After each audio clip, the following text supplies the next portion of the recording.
छत्तीसगढ़ के जसपुर की एक ऐसी जगह जहां अनगिनत नागों का बसेरा है। ऐसा माना जाता है कि जंगल के बीचों बीच एक शिव जी का छोटा सा मंदिर है। उसी मंदिर के नीचे है एक रहस्यमयी गुफा, एक ऐसी गुफा जिसे आज एक चट्टान से बंद कर दिया गया है, क्योंकि जो भी उस गुफा से गुजरता है वापस लौटकर नहीं आता। इस जगह को लोग पाताल द्वार मानते हैं, जहाँ से रास्ता जाता है नागलोक, एक ऐसा लोक जहाँ नागों का वास है। भारत और पूरी दुनिया में अलग अलग हिस्सों में कई ऐसी चीजें हैं जो साबित करती हैं कि ये सिर्फ कहानी नहीं है। आज भी कंबोडिया, मणिपुर, श्रीलंका, नागालैंड, बाली जैसी जगहों पर कई ऐसे लोग हैं जो कहते हैं कि उनके पूर्वज नाग थे। नागों को बहुत दिव्य माना जाता है और इनकी पूजा की जाती है। हमारे पुराणों में नागों से जुड़ी कई कहानियां हैं जो नागों के महत्व को समझाती हैं। तमिलनाडु में विलियम पर आई क्वेस पर काफी सारे छोटे छोटे पत्थर के घर बने हुए हैं। लोकल लोगों का कहना है कि सदियों पहले एक प्रजाति के लोग यहाँ आए थे और हमारे साथ रहते थे। पौराणिक कथाओं के अनुसार नागों के पास बहुत सिद्धि और धन होता है। वह इंसानों के साथ ही रहते थे और उन्हें अपना ज्ञान दिया करते थे, ब्रह्मांड का ज्ञान, प्रथाओं का ज्ञान और जीवन चक्र का ज्ञान। विष्णु पुराण के अनुसार ऋषि कश्यप की कई पत्नियां थी। उनकी हर पत्नी ने अलग अलग प्रजातियों को जन्म दिया था।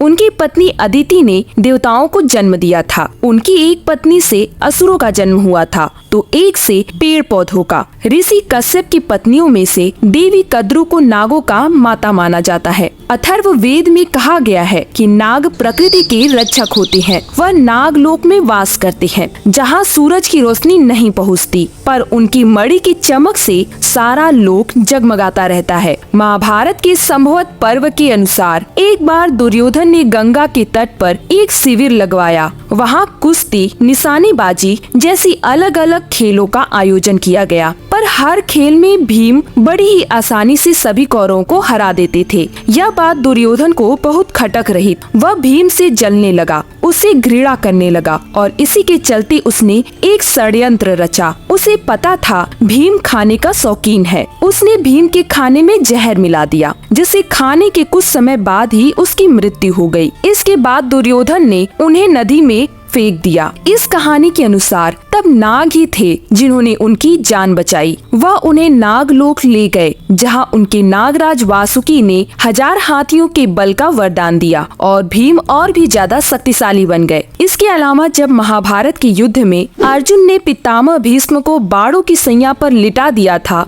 उसे देखकर उनकी माँ गंगा बहुत दुखी हुई थी। उन्होंने अर्जुन को यह श्राप दिया था कि उनकी मृत्यु अपने ही बेटे के हाथों होगी और ऐसा ही हुआ। एक बार अर्जुन का अपने पुत्र बब्रुवाहन से युद्ध छिड़ गया और वह अपने ही बेटे के हाथों मारे गए। तब उल्लूपी, एक नाग कन्या जो अर्जुन से प्रेम करती थी, उन्होंने नागलोक से मणि लाकर अर्जुन को दोबारा जिंदा किया और माँ गंगा के श्राप से उन्हें मुक्त किया। एक बार सभी देवताओं की शक्तियाँ चली गई थी। उस समय नागों के राजा वासुकी ने ही उनकी सहायता की थी। दरअसल एक बार ऋषि दुर्वासा ने इंद्रदेव को एक माला भेंट की थी, पर इंद्रदेव ने उसे अपने हाथी को पहना दिया था और हाथी ने उसे तोड़ दिया। ऋषि दुर्वासा को इतना क्रोध आया कि उन्होंने सारे देवलोक को श्राप दे दिया और सभी देवताओं की शक्ति चली गई। तब विष्णु जी के कहने पर देवता असुरों के साथ मिलकर क्षीर सागर का मंथन करने गए। उन्होंने वासुकी नाग को मद्रांचल पर्वत पर एक रस्सी की तरह लपेट दिया और समुद्र का मंथन करने लगे। मंथन से 14 तरह की अनमोल चीजें निकली।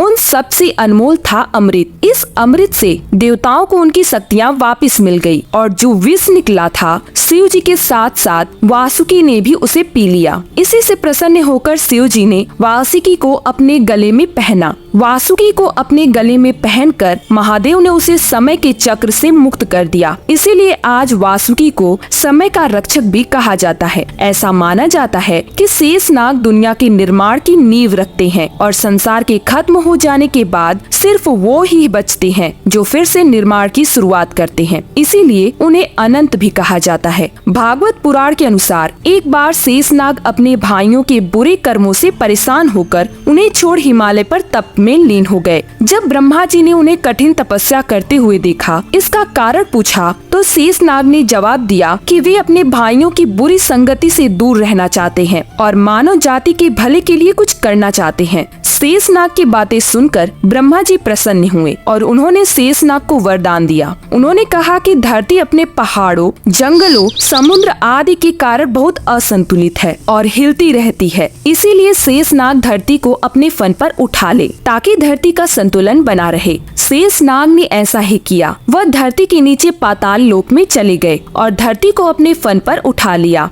उन्हीं की वजह से इस दुनिया में संतुलन बना हुआ है। यही कारण है कि भगवान विष्णु जो सृष्टि के कर्ता धर्ता है, वह शेषनाग पर वास करते हैं। दुनिया के ऑलमोस्ट सभी कल्चर्स में नागों का वर्णन है। हर सिविलाइजेशन में नागों को इम्पोर्टेंट दर्जा दिया गया है। इजिप्शियन कल्चर में कई सारे सोप गॉड और गॉडेस के बारे में बताया गया है, जिनमें से एक कोबरा की तरह दिखती है। ग्रीक कल्चर में भी काफी हार्म ह्यूमन हॉफ रप्टिली गार्ड है।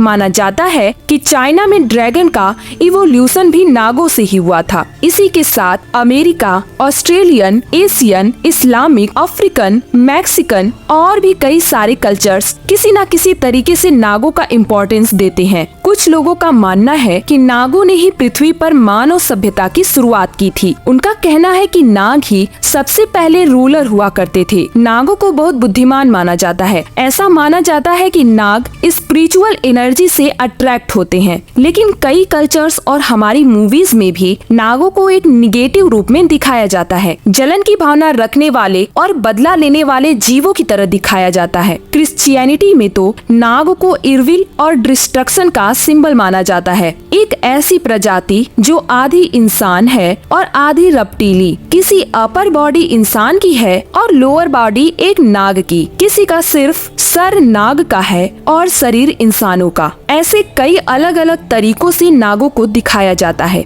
आज भी नागों को बहुत ऊंचा दर्जा दिया जाता है। नाग पंचमी पर उनकी पूजा की जाती है। ऐसा माना जाता है कि किसी नाग को हानि पहुंचाना बहुत बुरी बात है। इसके पीछे कुछ लोगों का कहना है कि जो नाग सदियों पहले इंसानों के बीच रहते थे, वो आज भी हैं और इन्हीं सांपों के रूप में रहते हैं। कुछ मानते हैं कि वो अपने नागलोक लौट गए। कुछ मानते हैं कि वो इंसानों का रूप लेकर हमारे बीच रहते हैं। आपका इसके बारे में क्या थॉट्स हैं? हमें कमेंट्स में बताएं। और अगर वीडियो पसंद आया तो इसे लाइक करें और शेयर करें। और ऐसी ही अनदेखी, अनसुनी और अनकही कहानियों के लिए द फैक्चुअल ब्रेन को सब्सक्राइब करें।